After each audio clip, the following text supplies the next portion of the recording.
AAA bond rating. For those of you who may or may not know, that's the highest bond rating you can get. That's very valuable in financial circles. We've had a AAA bond rating for 23 years. There's no other government in the state of New Jersey, there's no other business in the state of New Jersey that has maintained a AAA bond rating for that long, 23 years in a row. We're all Democrats. We've been Democrats for the 23 years. So it's very simplistic to think, hey, and a lot of people do. It's not just basics. They think, oh, once I make my money, the only people who care about money are Republicans, right? We care about being financially responsible because that gives us a better way to return your tax dollars to the communities, right? So we're very careful with people's money. I think it's a matter of education, right? There are a lot of bases that are still Democrats. One thing is unfair, and they didn't have a Republican here today, okay? So I'm not gonna spend this forum bashing Republicans. I can talk to you about it privately, why I think the Democratic Party is better for these, but I'm not gonna do it in public because there's not somebody else sitting here, okay? I will say this, I think if the reverse were true, whoever was sitting in this chair wouldn't say that. But my party's pretty fair. But my point is, wherever you are, right, you need to try to get involved. Look, practically, for those of you in business, right, to not get involved in knowing who your local politicians are, right, your local decision makers, is very bad for your businesses, right? Yeah, go ahead. So you made a good point, right? Like the moment people becomes like nationalization or either a green card or anything, so they think that like if we go to the Republicans, we have a better prospect that like our money will be in safe hands. Why the Democratic Party is not able to change that perspective? Oh, I think we are all over the place. And it's also branding, marketing. We are doing that in a lot of places, right? It takes a little bit of time, but we're working on it. I can only speak to this, where we are here, right? There's a reason why my board, my colleagues and we keep getting reelected, because we also campaign on fiscal responsibility, right? So, wait, there's a couple different questions. I'll go here and then I'll come to you, sir. Go ahead. First of all, Shanti, thank you for taking time to join this convention. I think you are spot on when it comes to Indian, the Telugu diaspora, their participation in US politics. I have a question. In fact, I have a couple of questions if you guys don't mind. Right?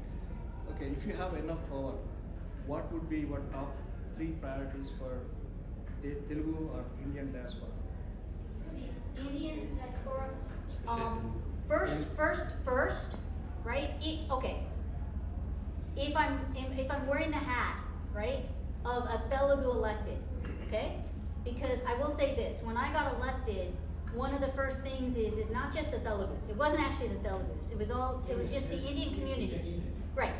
But they were saying, oh, manamai, right? And I had to tell everybody, I am a woman, right? I'm an American woman who is Hindu of Indian origin from Andhra, right? In that order. But I represent everybody. So, but if I was putting on the hat of, okay, I am a Telugu elected official, I would tell you reforming the immigration system has got to be the #1 thing, right? Because the amount of time it takes someone to come here and be H1, right? And have H4s, right? To get to the green card, and I'm gonna say one thing to you.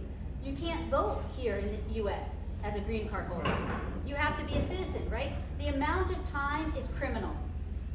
And part of it is it doesn't take this same amount of time for people from other parts of the world, right? So a very good friend of mine was telling me about his cousin who's Irish, right? He came on an H1, right? Within 3 years, he got his green card, and a couple years later, he's gonna vote in this coming November election. He's been in the U.S. for not even 6 years.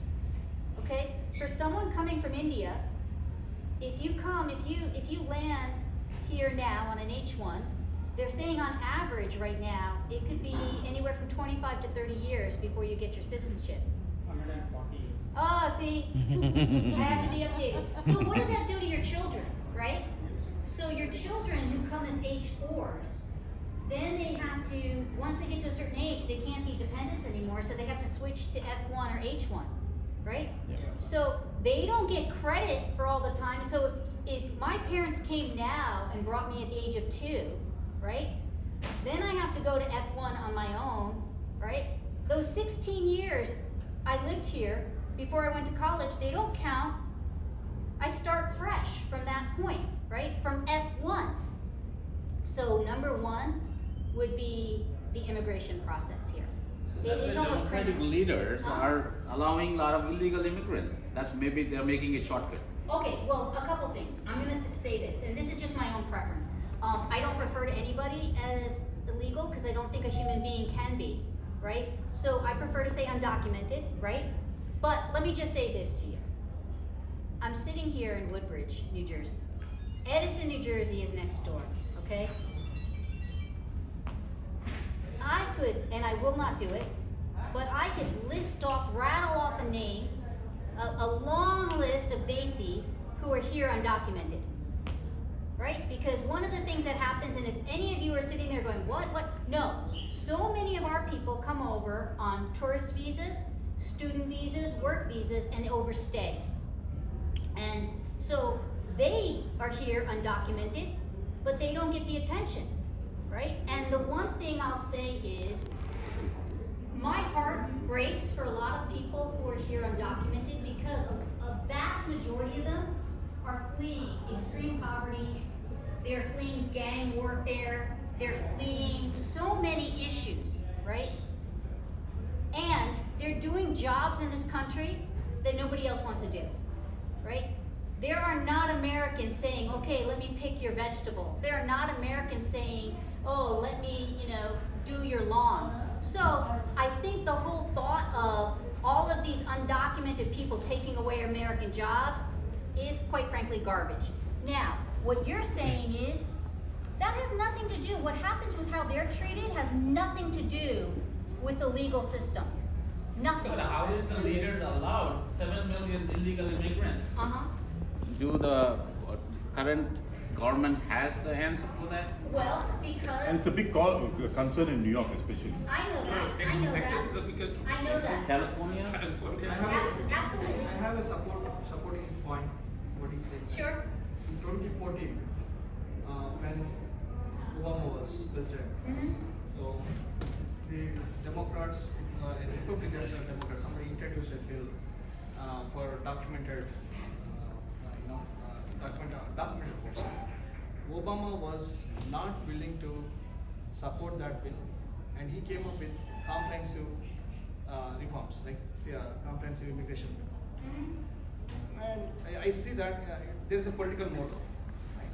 So he wants to combine both documented and undocumented folks together and come up with some reforms. Right? Don't you think there is some political angle? Sure, sure, but then once again, I go back to, right? One question, what kind of suggestions? Hold on a Shanti, second. one quick observation and Yeah, one one second. action I know, item. we're gonna run out of time. Only 1 minute. There are 3 more questions. I Okay, think. okay, But one action item for that. sure. Okay, one observation. First of all, congratulations. We are so happy and proud to see a Telugu woman as a lawmaker here in this country. My hearty congratulations to you. I was a registered Republican, but I voted for the Democratic Party last election, and I'm most probably will vote again for the Democratic Party because I think it's better than having a racist regime in front. Now, my observation is personal observation and the community's Sure. observation. Republicans have done more for India than the Democrats. I'll tell you why. Bush 43 increased the H-1B quota from 60 to 130. When Clinton put us under sanctions, he removed those sanctions through US-India secular nuclear deal. and he also allowed, one of the few countries he allowed outsourcing was India. We have our own in the White House today, Kamala Devi Harris. We are very proud of her. But she promised, because I attended a couple of events in the run to her presidential aspirations as well as vice president. She promised she will visit India in the first year of her elections. She's going to have a tough time convincing the community why she didn't go to India. One, and two, the Biden administration has done nothing for India. No tangibles. In fact, for 3.5 years, we did not have a permanent US ambassador to India. I think they have put us in the shit list. Sorry for my language. What are the Democrats going to do, and how are you going to defend your action, your track record as of now? I'm going to vote for the Democrats. I'm going to have a difficult time convincing my fellow community people to vote for the Democrats. I understand, and listen, let me just be very clear, okay? I cannot speak for the top of my ticket, right, on India, but I will give you my impressions about this, right, about how I feel about certain things. The way, and it's hard for me because I understand how people feel.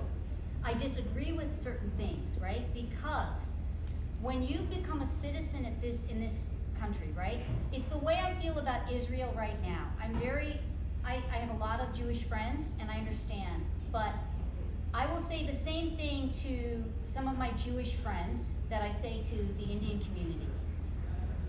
When you're a citizen here, right, why is not your priority this country? Why is everything just completely related back to India? No, I understand. But when I speak to Desis, right, when they keep sitting there going US relationship to India, right, I always say, okay, but how is your life here? How are your kids' lives here? What are the issues here, right? That should be priority. And then also motherland's concern, but it's always the flip side, right? It's always first India. And what about America, Because right? we may have left India, but India will never leave us. Listen, I understand that too. Until recently, my entire family, other than my mother and father and my siblings, were in India. I understand. So Mhm. so today's discussion is not on the ideology of Democrats or Republicans. Yeah, that's what I'm trying to keep away The from. topic was mostly for the enablement and engagement of our kids getting into the politics. Yeah, that's what my question But is. not just kids. I want to say to you, can I just answer that question, your kids? Why is it just your kids? All of you, right? I would say have something to offer. Everyone. There's nothing to say. There's no age limit. Okay, you have to be raised here, go to high school here, college here, and be in your 30s to participate, right? You all have so much valuable life experience. The very fact that you're immigrants and you have come here and you become citizens, right?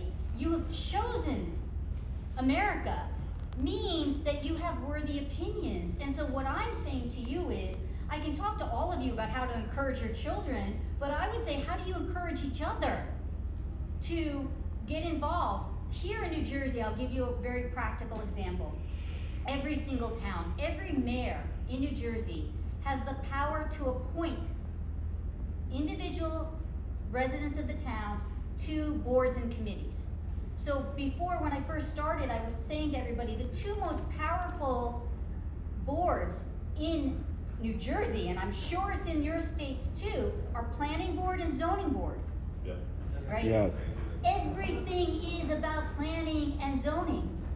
So any of you could get on one of those boards. You have to get to know your mayor. And if your mayor, my mayor was a Democratic mayor, he was the kind of guy who said, every board and every committee, I'm gonna appoint Republicans and Democrats, right? Because we have Democrats, we have Republicans, right? And so everybody has to have a say. But you had to get to know him. You had to just somehow approach him.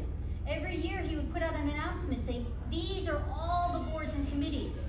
If anybody's interested, just send a quick letter and tell me why you're interested and what you would like to do, and he would appoint them. So all of you can get involved. You can all get involved in your school boards. Most of your taxes go to schools, right? And our community cares so much about the schools. So, One more question before we end up the session, right? So, how to build these networks for the people, Telugu people especially, because you come from the Telugu community, we had so many How to places, so create the many places. awareness basically. Not just Yeah, awareness, how to people make a doesn't- network of the people so that they get encouraged and motivated and just more participation into this. So, first and foremost, right, you have to realize that you can never get elected, right, in this country. There's very few places in this country that you can get elected by just getting the Desi vote, right? How many places in this country is that, unless it's Edison, right?